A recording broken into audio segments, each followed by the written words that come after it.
Minority महिला हूँ, इस सदन में हम सिर्फ 2 महिलाएं हैं और उस नाते से मैं ये बात कहना चाहती हूँ कि इस बिल के माध्यम से मुस्लिम महिलाओं को कुछ नहीं मिल रहा है, ये हमें कुछ नहीं देना चाहते। निसार में तेरी गलियों पे है वतन, जहाँ चली है रिवाजो गैर कि कोई ना सर उठाकर चल सके। कि अभी ईद की रौनक बुझी भी नहीं थी और हमारी जड़ों पर एक नया फरमान लाया गया।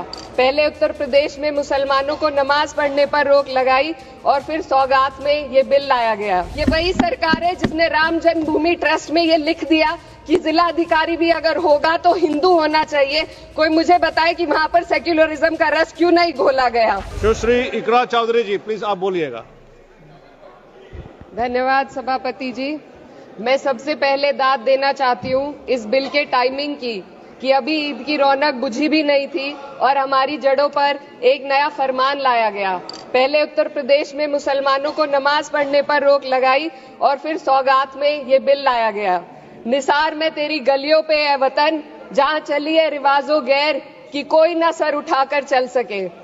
मैं सभापति जी आपको ये बताना चाहती हूँ कि ईद के मौके पर एक विधवा महिला अपनी लड़की के साथ मेरे पास आई और उसने बताया कि वह एक वक्फ की प्रॉपर्टी में रहती है, वही उसके सर पर छत का काम भी करती है और उसकी रोजी रोटी भी वहीं से आती है।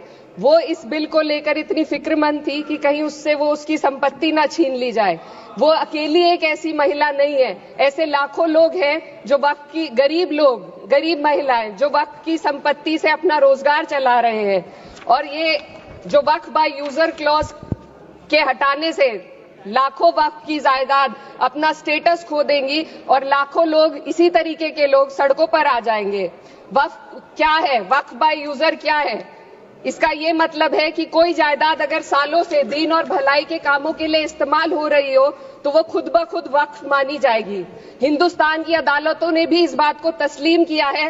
वक्फ बाय यूजर सिर्फ वक्फ बोर्ड को ही मिली कोई खास सौगात नहीं है, ये बल्कि सभी अन्य धार्मिक ट्रस्टों को परंपरा और यूज के आधार पर बिना किसी डॉक्यूमेंटेशन के धार्मिक चरित्र को डिक्लेयर करने का राइट मिला हुआ है। भारत के संविधान के आर्टिकल 13 क्लॉज 3 में कस्टम और यूसेज को कानूनी वैधानिकता प्रदान करता है। इसी आर्टिकल से वक्फ बाय यूजर भी निकला गया है। इस बिल के कानून बनने पर वक्फ बोर्ड तो इस प्रोविजन से हाथ धो बैठेगा, लेकिन अन्य धार्मिक ट्रस्टों को यह सुविधा जारी रहेगी।